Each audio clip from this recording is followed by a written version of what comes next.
2,000 years ago, a man worth more than most modern billionaires wrote a letter to himself in the middle of the night. And in that letter, he admitted something most rich men today would never say out loud. He said his money meant nothing if his character was rotten. That man was Seneca. He was one of the richest men in the Roman Empire, an advisor to an emperor. And he built his fortune from nothing. But here is what nobody tells you about him. He almost lost his soul chasing it. And the way he clawed himself back is exactly what we are going to unpack today. Because buried inside his mistakes is a Stoic wealth-building philosophy that modern founders desperately need, and almost nobody is teaching them. You started your business to build something real. Freedom, security, maybe even a legacy your kids could be proud of. But somewhere between the first sale and the 10th employee, something shifted. You started checking your revenue before you checked on your own family. You started measuring your worth in numbers on a screen instead of the person you used to be before all of this started. If that sentence just hit you in the chest, keep watching, because what you are about to hear is not another productivity hack. It is the exact framework the Stoics used to build massive wealth without becoming the kind of man they would have hated. Let's talk about Marcus Aurelius for a second, because his story flips everything you think you know about power and money. He ran the entire Roman Empire. Every resource, every soldier, every coin in the treasury answered to him. And yet he wrote to himself almost every single night, not to plan his next conquest, but to check whether wealth and power had started changing who he was underneath. He knew something that most founders today never learn until it's too late. Money does not corrupt you overnight. It corrupts you one small compromise at a time, until one day you look in the mirror and you don't recognize the person staring back. Here is the first pillar of how the Stoics actually built wealth, and it is going to sound backwards at first. They separated the outcome from the effort.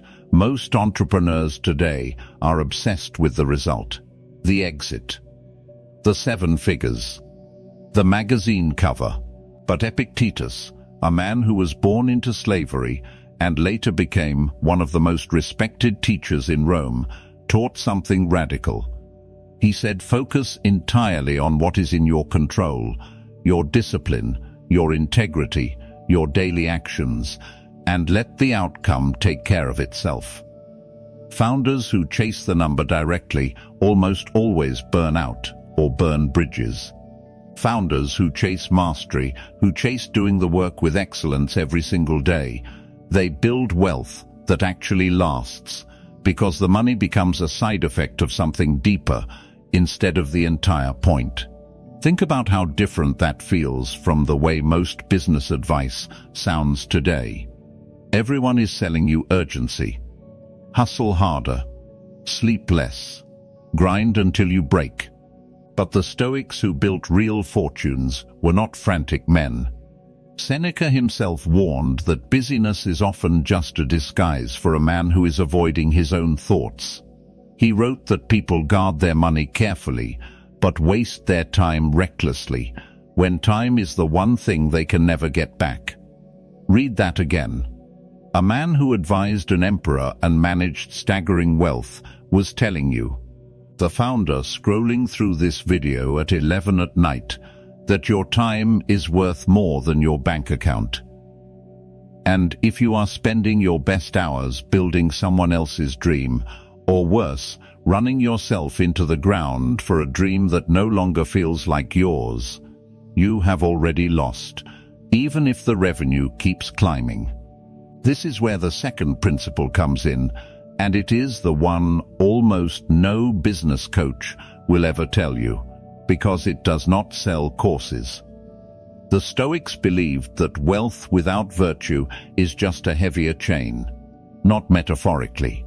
Literally, the more you have to protect, the more you have to lose, the more anxious and paranoid you become if your character was never solid to begin with.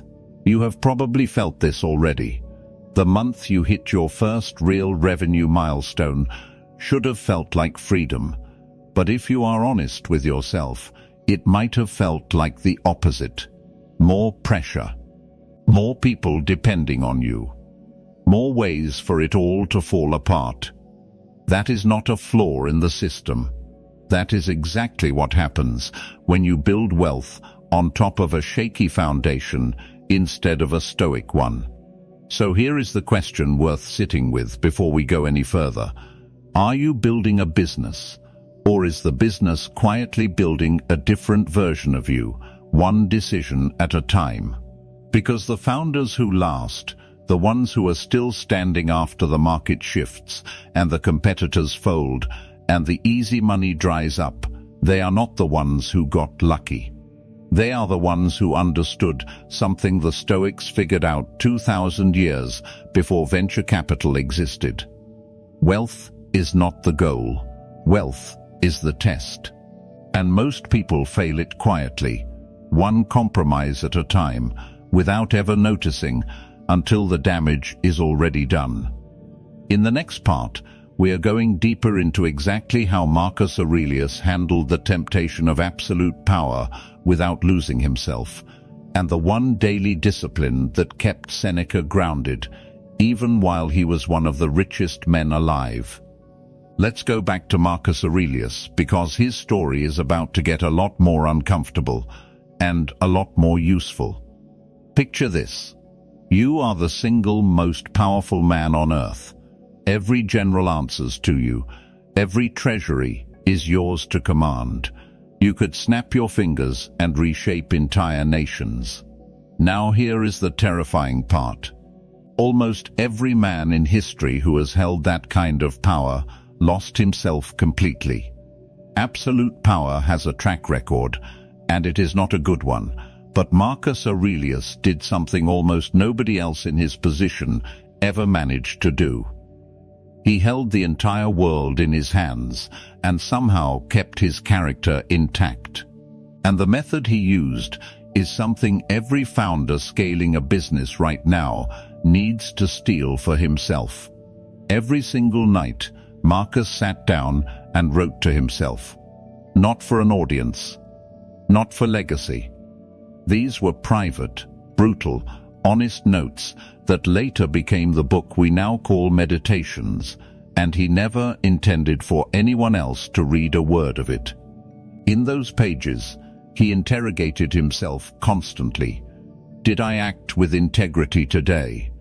Did I let my ego make a decision instead of my principles? Did the power I hold today change who I was yesterday? This was not a man patting himself on the back. This was a nightly audit of his own soul, and it is the exact discipline that kept an emperor from becoming a tyrant. Now think about your own business for a second. When was the last time you actually sat down and asked yourself those questions? Not your revenue targets, not your growth metrics, your character. Because here is the brutal truth almost nobody wants to hear. Success does not build your character, it reveals it. Every dollar you make, every bit of leverage you gain, every person who suddenly starts listening to you because you have money now, all of it is a magnifying glass. Whatever was already inside you, good or rotten, gets bigger under that magnifying glass. If you were generous before the money, you will likely become more generous. But if you were insecure, controlling, or willing to cut corners before the money, that version of you does not disappear once the business takes off. It grows teeth. This is the part of the Stoic wealth-building philosophy that separates founders who last for decades from founders who flame out after one good year. It is not about avoiding wealth. The Stoics were not monks. Seneca had estates, investments, and enormous influence. Marcus Aurelius ruled an empire. They were not against money. They were against becoming its servant. There is a specific line the Stoics drew, and it is one you need to draw for yourself, right now, today, before your next big win, not after. Ask yourself honestly, if you lost everything tomorrow, the company, the bank account, the title, would you still know who you are? If the answer makes you uncomfortable, that discomfort is information. That is your character telling you it has been quietly outsourced to your bank statement. Here is a story that most people don't know about Seneca, and it might be the most important part of this entire video.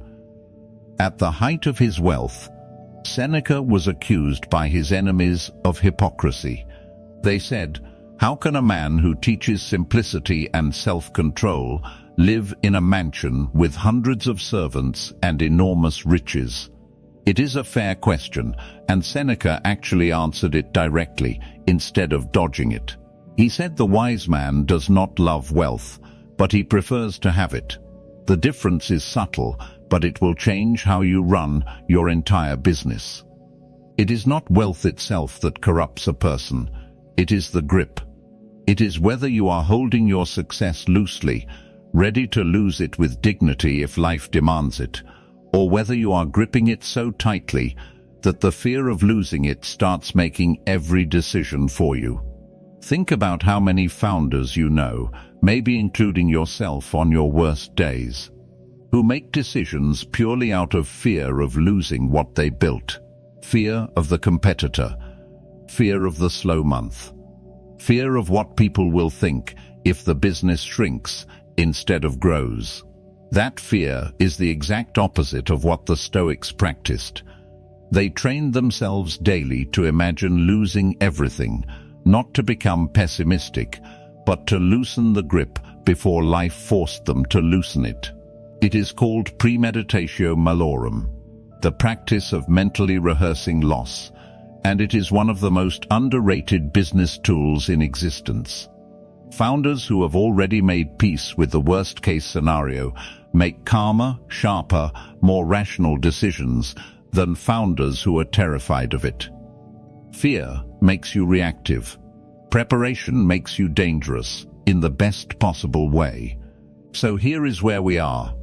Marcus taught us the nightly discipline of checking your own character before your success can corrupt it. Seneca taught us to hold wealth with an open hand instead of a closed fist, so that fear never becomes the one steering your business. Both of these men held staggering amounts of power and money, and both of them stayed remarkably grounded, while almost everyone around them lost themselves completely. But there is one more piece to this puzzle, the piece that ties everything together, the actual daily practice you can start using in your business starting tomorrow morning. It is the exact method that let these men build fortunes and empires without losing a single piece of who they were underneath it all. And it is coming right now, in the final part. So let's get into the actual method, the daily practice that turned philosophy into something you can use in your business tomorrow morning. Because everything we have talked about so far means nothing if it stays as an idea in your head.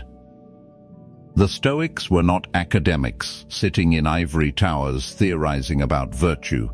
They were builders, advisors, and in Marcus Aurelius's case, literally running the biggest empire on the planet.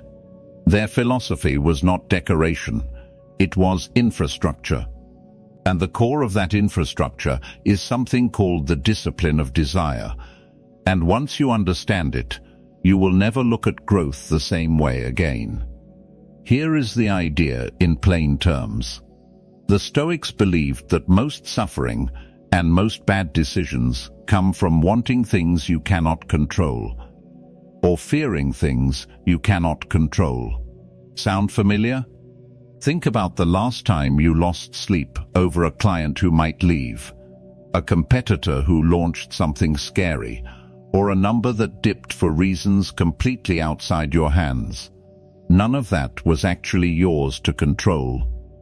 What was yours to control was how you prepared, how you responded, and whether you let it hijack your peace of mind. The Stoics trained themselves daily to draw a hard line between the two categories, controllable and uncontrollable, and they refused to spend a single ounce of energy on the second one. Founders who master this stop reacting to every market shift like it's a personal attack. They start operating from a place that looks, from the outside, almost unshakable. Now let's bring this back to Seneca one more time, because he gave us a practice so simple that most people dismiss it right before it changes their life. At the end of each day, he reviewed his own actions, not his revenue, not his reputation, his actions. Did I act with patience today, or did I let frustration run the show? Did I speak honestly, or did I twist the truth to protect my ego? Did I treat the people around me with the same respect I expect from others, or did success start making me careless with people I used to value? This nightly review takes 10 minutes. It requires no app, no course, no expensive mastermind. It requires honesty, which happens to be the one thing most successful people slowly lose the more praise and money come their way. Here is why this matters so much for founders specifically. Your business is going to keep growing, and if it doesn't, you're going to keep chasing growth anyway, because that is simply what founders do. But growth without a daily check on your character is how empires collapse from the inside. It is how founders who once inspired their entire team turn into founders their team quietly resents. It is how a business built on genuine value slowly turns into a business built on ego, and ego cannot sustain what integrity built. The Stoic wealth-building philosophy is not about slowing down your ambition. It is about making sure the person driving that ambition is still someone worth trusting with that much power. There is one more piece worth understanding, and it might be the most practical takeaway in this entire video. The Stoics separated their identity from their outcomes on purpose, as a survival mechanism. If your entire sense of self is wrapped up in your business succeeding, then every bad month feels like a personal death. Every rejection feels like proof that you are not enough. That is an exhausting, fragile way to live, and it is exactly how brilliant founders end up burning out or making desperate decisions that destroy everything they built. But if your identity is rooted in your character, your discipline, your integrity, the business becomes something you do, not something you are.